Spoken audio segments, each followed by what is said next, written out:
नमस्कार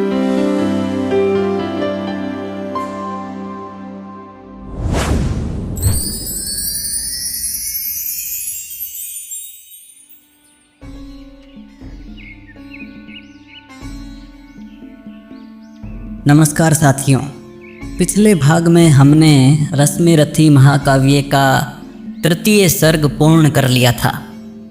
आज हम इसका चतुर्थ सर्ग आरंभ कर रहे हैं। जीवन का अभियान दान बल से अजस्त्र चलता है, उतनी बढ़ती ज्योति स्नेह जितना अनल्प जलता है।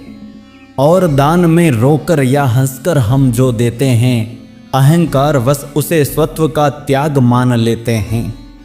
यह न स्वत्व का त्याग दान तो जीवन का झरना है, रखना उसको रोक मृत्यु से पहले ही मरना है। किस पर करते कृपा वृक्ष यदि अपना फल देते हैं, गिरने से उसको संभाल क्यों रोक नहीं लेते हैं। ऋतु के बाद फलों का रुकना डालों का सड़ना है, मोह दिखाना देय वस्तु पर आत्मघात करना है। देते तरु इसलिए कि मत रेसों में कीट समाएं, रहें डालियां स्वस्थ और फिर नए नए फल आएं।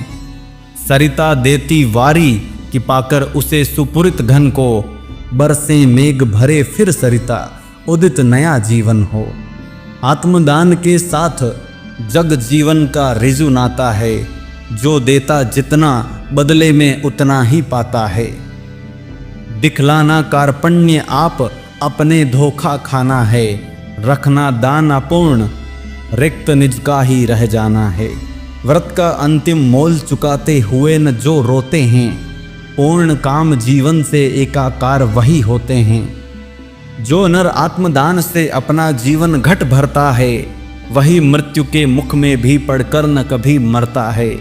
जहाँ कहीं है ज्योति जगत में, जहाँ कहीं उजियाला, वहाँ खड़ा है कोई अंतिम मोल चुकाने वाला।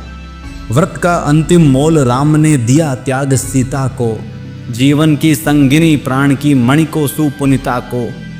दिया अस्थि देकर दधीचि ने, शिवि ने अंग कुतर कर, हरीशचंद्र ने कफन मांगते हुए सत्य पर अड़कर। ईसा ने संसार हेतु सूली पर प्राण गंवाकर, अंतिम मूल्य दिया गांधी ने 3 गोलियां खाकर। सुन अंतिम ललकार मोल मांगते हुए जीवन की, सरमद ने हंसकर उतार दी त्वचा समूचे तन की। हंसकर लिया मरण ओठों पर जीवन का व्रत पाला, अमर हुआ सुकरात जगत में पीकर विष का प्याला। मार कर भी मन सूर नियति की सह पाया न ठिठोली, उत्तर में 100 बार चीख कर बोटी बोटी बोली। दान जगत का प्रकट धर्म है, मनुज व्यर्थ डरता है। एक रोज तो हमें स्वयं सब कुछ देना पड़ता है, बचते वही समय पर जो सर्वस्व दान करते हैं। ऋतु का ज्ञान नहीं जिनको, वे देकर भी मरते हैं। वीर कर्ण विक्रमी दान का अति अमोघ व्रतधारी, पाल रहा था बहुत काल से एक पुण्य प्रण भारी। रवि पूजन के समय सामने जो याचक आता था, मुंह मांगा वह दान कर्ण से अनायास पाता था। फहर रही थी मुक्त चतुर्दिक यश की विमल पताका, कर्ण नाम पड़ गया दान की अतुलनीय महिमा का। श्रद्धा सहित नमन करते सुन नाम देश के ज्ञानी, अपना भाग्य समझ भजते थे उसे भाग्य हत प्राणी। तब कहते हैं एक बार हटकर प्रत्यक्ष समर से, किया नियति ने वार कर्ण पर छिपकर पुण्य विवर से। व्रत का निकष दान था, अब की चढ़ी निकष पर काया, कठिन मूल्य मांगने सामने भाग्य देह धर आया। एक दिवस जब छोड़ रहे थे दिनमणि मध्य गगन को, कर्ण जानवी तीर खड़ा था मुद्रित किए नयन को। कटि तक डूबा हुआ सलील में किसी ध्यान में रत सा, अंबुदि में एक टक निमजित कनक खचित पर्वत सा। हंसती थी रश्मियां रजत से भरकर वारि विमल को, हो उठती थी स्वयं स्वर्ण छू कवच और कुंडल को। किरण सुधा पी स्वयं मोद में भरकर दमक रहा था, कदली में चिकने पातों पर पारद चमक रहा था। विहग लता विरुद्ध वितान में तट पर चहक रहे थे, धूप दीप कर्पूर फूल सब मिलकर महक रहे थे। पूरी कर पूजा उपासना ध्यान कर्ण ने खोला। इतने में ऊपर तट पर खरपात कहीं कुछ डोला। कहा कर्ण ने कौन उधर है बंधु सामने आओ। मैं प्रस्तुत हो चुका स्वस्थ हो निज आदेश सुनाओ।